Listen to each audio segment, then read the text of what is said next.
My name is Lin Thomas, and I'm a citizen of the Little Traverse Bay Bands of Odawa Indians. I live in the country, I work in the city, and have raised 4 kids. After years of working for Native causes like teaching Native children, serving on tribal council, and being a water protector at Standing Rock, I realized that what I'm up against is 500 years of colonialism.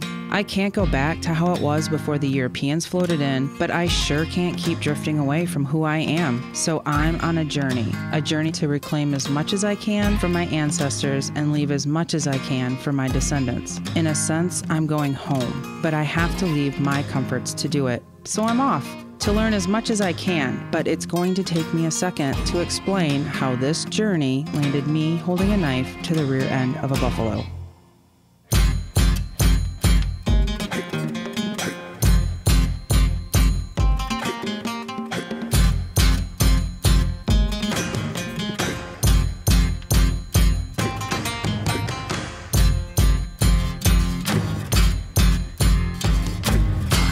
If I'm going to reconnect with my traditions, I need to know how. So I invited some of my closest and most knowledgeable friends over for a salmon and wild rice dinner, hoping they'll guide me on how to start. The basis of the project is like Nikanagina, right, to all of my relations. And so it's that struggle of being an urban Native or a Native who didn't grow up completely and wholly indigenized. What you're getting at is how to be a 21st century Indian. And to me, it seems like a good way to go about that is to look around and to begin to say, who is doing work with this? Who else is walking in this direction? What are some ideas of where those places are? Across Indian country, many, many communities are working not only to grow their own food, but to really think about what is the role of food within my community and culture, what's the history of our foods. In fact, coming up in a little while, we're having a food summit, which is Great Lakes Intertribal Food Summit. And so this would be a really great opportunity, I think, for you to come to the summit and to really begin to connect with people. And with that, it's time for dessert. I'm taking Kevin up on his invitation to the Food Sovereignty Summit. First expert on my list is Linda Blackout. She's an ethnobotanist who specializes in plants native to North America. She's going to teach me how to find wild plants that I can actually eat. So let's go see what we can find in the event of the apocalypse and I'm hungry. Oh yeah, no, I tell that to my students all the time. Like the apocalypse stuff and those post-apocalyptic films have become so popular now, but they're super annoying for an ethnobotanist because there'll be, you know, some famous actor will be walking through a field of food and he's starving to death. The fact is, I'd starve in a field of food right now, or worse, poison myself. Luckily, Linda spots the first plant. Oh, there's the stinging nettles. Stinging nettles are used in Native country to treat arthritis and other inflammations. Catch is, I've got to get stung. Yeah, and I don't even have arthritis. So they're called stinging nettles. They are, yeah, for a reason. Are you going to show me how they sting? Yep. Is it like a bee sting? I totally freak out at a bee sting. Trust me. I trust you. Just a few. Oh, it really isn't that bad. It just feels like you're hitting pinpricks. Yeah. I was expecting it. Oh, it does sting for a while. It does, and it'll do that for like 5 minutes or so. Okay. But it's good for you. But it's totally tolerable. I just basically gave you an injection of medicine. So now that I know how to survive arthritis during an apocalypse, I still need food. Nettles supposedly taste like spinach, but I need something more substantial. So what do we got going on here? So I wanted to show you these beautiful cattail shoots, but cattail shoots are actually really easy to get. You just kind of pull, and then I peel off the outside leaf, and we have this beautiful tender white stem here. It looks a lot like a leek. Mm-hmm. Tastes like raw cucumber.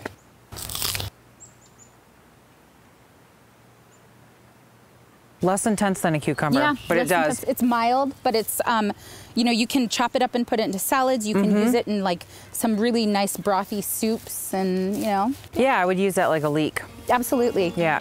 Cattails naturally absorb toxins, so avoid roadside ditches and drain fields if you don't want to eat pesticides or highway runoff. Foraging a couple ingredients makes me wonder if it's even feasible for me to run an entire native kitchen. Tanya Brandt of the Mohawk Nation started Ngiiwe Foods, one of the few caterers in North America that serves native food sourced from indigenous plants. Maybe if she can do it for 300, I can do it for 3 people. So when you talk about your catering, you try to be sustainable. Yeah, definitely sustainable. The challenge is doing big meals, right? If I want to cook for more than 100 people and you need not just these nice products, but you need an abundance of them to be able to put out a decent meal. So when you'll see a lot of the cooking I do, there's just a ton of ingredients in there. I might be like, oh, there's 6 kinds of beans in there. Oh, there's, 5 different kinds of vegetables. Sometimes it is and sometimes it isn't intentional. Sometimes it's just, what do I have? What can I use? What can I put out with this, or how many? That's every night for dinner for me. What's in there? What can I use? The key to sustainable native eating, according to Tanya, is cooking within the seasons. Hunting in the winter, foraged greens in the spring, fruit and berries during the summer, and enjoying the harvest in the fall. When you cater, do you ever source from a grocery store? Yeah, there's certain things that I have to because it's just not realistic right now. That's the game plan. Hopefully in a year or 2 I won't have to do that. I'm not feeling hopeful that I can pull this off. But I guess now I have a free pass to visit the grocery store. Still, there's a basic food group I can't grow or forage in my backyard, and that's meat. Bison, the American buffalo. Before Europeans came, there were 50 to 60 million in North America. Most of them were slaughtered in U.S.-sponsored campaigns designed to take away a vital resource from Native Americans. This, among other things, forced us onto reservations. But Native people respect bison, and killing one is a community event. A word of warning, the content you are about to see might be disturbing to some viewers. Wow, that is a buffalo. My cultural teachings is that the Creator put everything on the planet for everyone's survival. And you become disconnected to it when it comes wrapped in saran wrap. Look at her, she's taking off the whole leg. Right on. Oh, I'm always down for some good bison meat. You get in there. No, I'm good. I don't have a skirt. I know. I realize that. I know you're trying everything. This is my friend Joey, and we're citizens of the same tribe. And as he makes me laugh, I realize I'm at a community celebration. All right.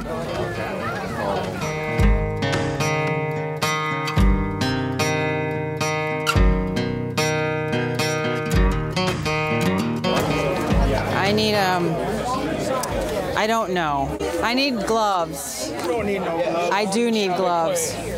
Are they clean? Yeah, they go. Very dirty ones. I don't know. I've never met you. You might be the dirty glove guy. I'm not. You gotta grab the fur and pull it and then scrape that skin off the bone with the body. So here we are. This is how I landed, holding a knife to the rear end of a buffalo. I can't say I loved it. I just got blood. It's okay. Okay. Can't say it was easy.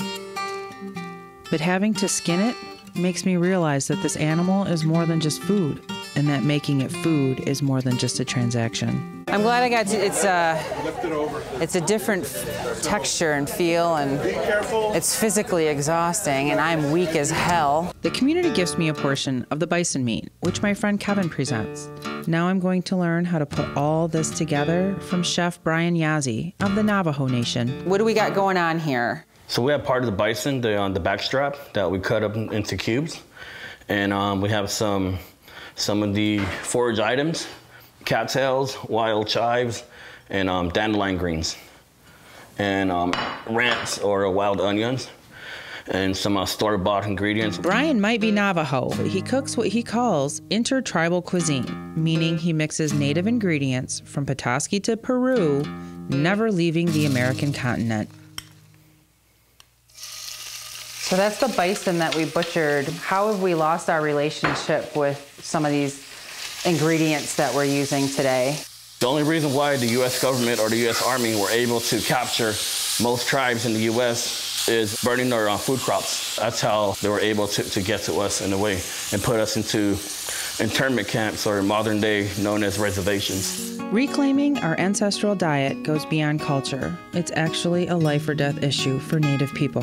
What does our current diet do to us today? With my tribe, Navajo, over 35% of the tribal members are diabetic patients. You know, and that speaks volumes because we're the largest tribe in North America. The Anishinaabe, who are used to fishing, hunting, gathering wild rice and berries, were relocated to the Dakotas, where they could no longer grow or hunt food they were familiar with, becoming dependent on government rations, vegetable oil, white flour, white sugar, and salt. These foods led to generations of diabetes, obesity, and other serious health issues. How would you suggest that one rebuild that relationship with some of these ingredients? Instead of building a lawn, that beautiful space that you're using, why don't we plant ingredients, heirloom seeds and ancestral ingredients that we can plant and use our yards for that instead of doing lawns. I certainly would rather grow something than mow my lawn. Then we're adding the bison to it. And we also got some local grown micros. Local here? Yeah, local here. So it was just something to give this some color. I like the bison. Like I said, I've always used ground bison, so it's burger or a meat dish, but having the actual meat in chunks like this is really good. I can't get my kids to eat squash at all, ever. And I put usually brown sugar or maple syrup in it, and I'm like, this has more sugar than candy. But this is really, really good. I wish I could take this home and give it to my kids. Yeah. Before I go home, I want to talk to an elder. Her name is Daisy. And I want to know if it's okay for me to try and maybe fail at gardening my own food. Do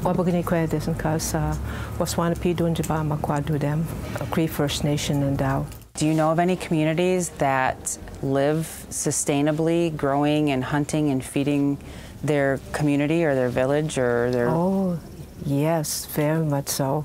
A lot of the northern communities way up in northern Canada, they all are sustainable, communities, and most of them are living off the land, especially the elders. And so this is what a lot of us are working on, is to be self-sufficient, and we don't have to, depend on, on the government. We don't have to depend on any other, the stores. I've never grown anything before. Is it okay if I grow a garden in my backyard? Yes, once you put your heart into having a garden, your heart is going to give you an answer. If you start talking to other people about it, and you start asking questions, and you feel that you're comfortable with growing a garden. I'm kind of worried about being disrespectful to the seeds and the spirit within them, and what happens if it doesn't grow. Okay, when you start growing your own food, you are a person that's connecting spiritually. Everything's got a spirit. And when you start growing your food, your vegetables or whatever, your fruit trees, those trees are kind of watching you, caring for that food. So therefore, when you care, for food, it gives back to you. It takes a lot of work to grow one's food, even with farm equipment. Using traditional seeds is even harder. Somebody has to gift them to you. I'd like to grow a traditional Three Sisters garden, corn, beans, and squash. Tanya already gifted me corn seeds, so I'm heading 3 hours north to my tribe's farm, Ziba-Mijawong, which means the place by the river where things grow, to meet with Joey. Yep, that Joey, and get another seat. Oh, Lynn! Hey, how's it going? It's good to see you. Good to see you. Where'd you go? Honey. Joey Van Alstyne manages Ziba-Mijawong and knows a lot more than I do about our tribe's food sovereignty situation. And he also has some seeds for me. What do we have growing over here? So here we have whole chunk squash, Wapu Island white flint corn. Over here we have some Bear Island Chippewa flint corn, some Potawatomi beans as well that we were going to grow in our production field. Okay. Side. And that's different than the Three Sisters. Yes, because out there we're just going to grow it for production to make, our traditional foods later. Oh, okay. But here I have some Odawa pole beans. Oh, okay. I knew that's why you wanted to come up here. So that is the purpose of the trip. Before you give them to me, I just wanted to gift you with some tobacco. SEMA first in our ways. So I wanted to thank you for giving me the pole beans. And helping me on my journey. Ngiiwe, I appreciate it. To food sovereignty-ish. Not sure how I won't be able to grow this bounty, but, Thanks for showing me around. All right, it was good seeing you. Good to see you too. Bamapi. Bamapi. Oh, do you know where I can get some bison? Olson's in Petoskey. Olson's? Yeah, they have really nice bison there. All right, because I'm not going to go out and hunt up bison anytime soon. So I'm preparing for a meal and I want to serve bison. So thanks again. All right, no problem. All right, have bye. a great day, guy. I'm trying to be as close to sustainable in my modern life as I can, but let's face it, I'm not about to skin another bison. So here I am at Olson's, where they might just have some bison. This is my friend Seth Sutton. He's Wolf Clan Odawa, one hell of a traditional gardener and an art professor at a local college to boot. All right, where do you want this thing? Okay, so I was thinking somewhere in here. Okay. Do you have like stakes or like, let's go find some sticks? You need like 4 so we can plot out the corners? Oh, I got some atlatls in the garage. That would, okay. If you're wondering why I keep atlatls in my garage, don't get your hopes up. I'm not a spearfisher woman, nor can I hunt game. My kids went to camp and brought them back. You want to hold that? Yep. Ah, dang it.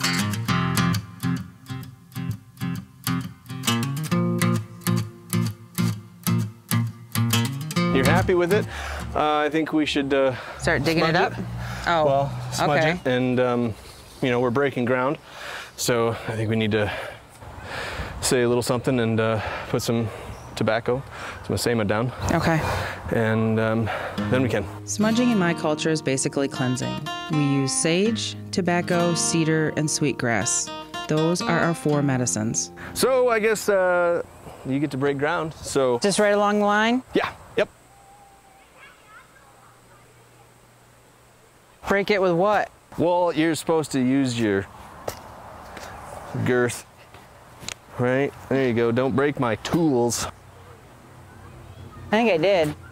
Are you kidding me? You might be thinking that this would go faster with a rototiller. You're right. But we're trying to do this as close to traditional as we think we can. All right, so we've got the fresh dirt that we bought. We've got fertilizer, which is... rabbit poop. Yay, rabbit poop. Yep.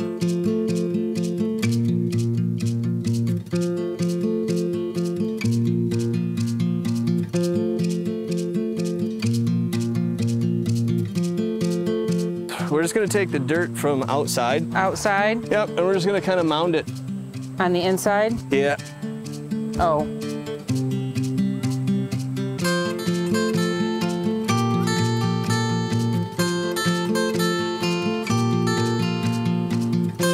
Sometimes it's just easier to work with a...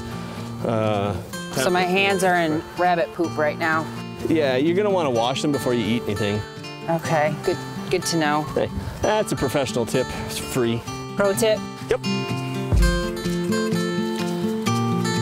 Right, about 1.5 inches down, so it's about to your big knuckle. 1, 2, 3, 4, 5, 6, 7.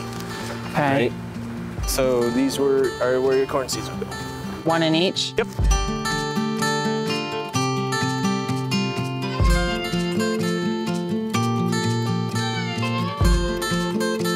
Since beans are climbers, we need to give the corn a few weeks head start. Otherwise, the beans would choke out the corn.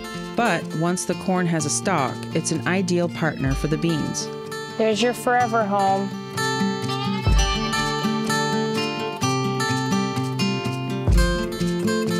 I'm celebrating my first ever garden and thanking Seth by cooking the bison I got from up north.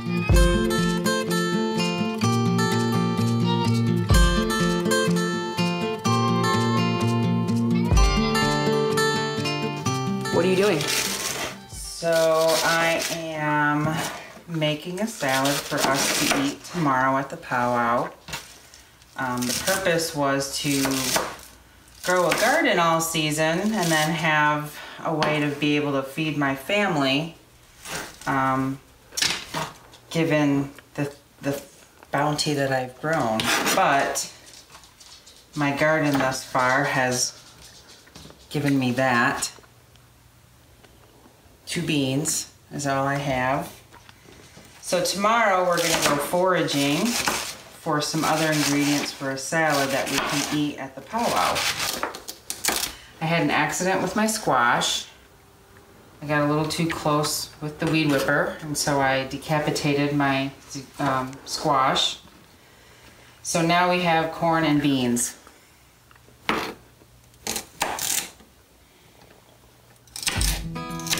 Today's a special day. My daughter Ngiiwe is dancing at a powwow, and I want to tie the experience into my journey by bringing some of the food that I've grown. Only the garden it's a bit anticlimactic. Not that I was expecting a cornucopia, but you know, a sprout would have been nice. So I guess it's time to forage. All right, guys. Do you know what we're looking for? Nature's hot dog.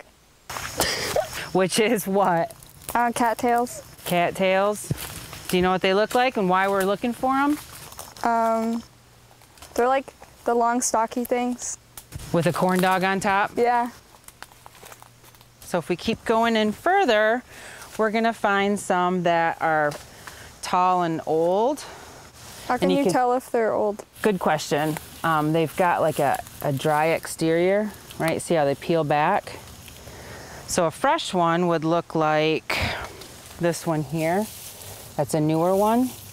It's also skinnier. So this might be a good time to refresh the actual lesson. You just kind of pull.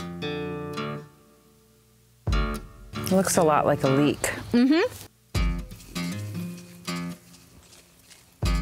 And we have this beautiful tender white stem here. So you eat that? Yep. You would eat like this piece right here.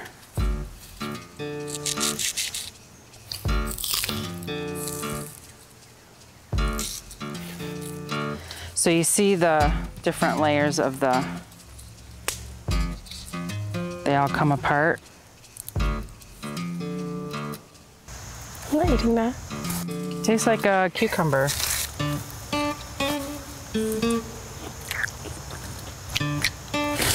A post-salted one.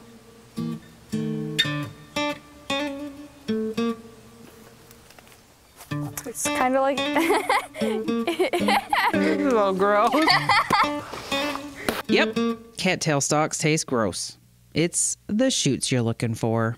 I give it to my kids for actually eating it. We're out of time and we have to head north for Ngiiwe to dance at a powwow. Powwows aren't meetings the way people use the word. They are a community gathering, a time to trade knowledge, to share our talents, and more importantly for me, it's a time to dance.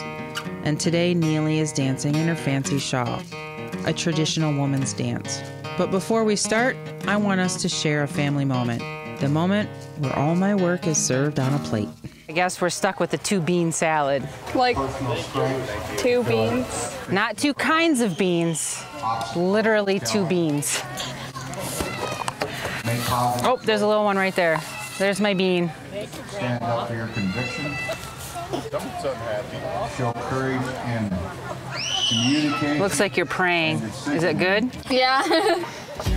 Okay, so maybe I didn't wait long enough for my garden to grow.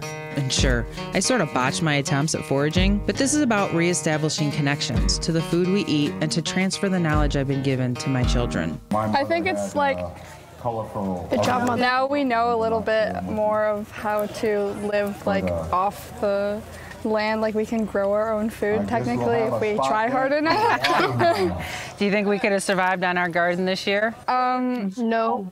Why not? Because there's like 2 beans. I suppose all in all, I did feed a friend some bison. I taught my girls how to forage, even if we learned about cattails the hard way. And it's no small thing to have connected with each and every teacher, elder, and friend.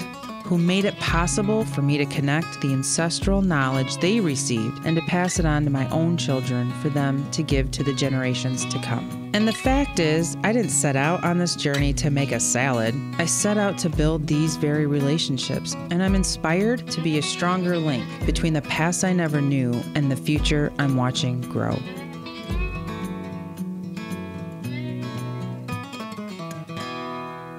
Support for Shaping Narratives comes from the W.K. Kellogg Foundation, a partner with Communities Where Children Come First.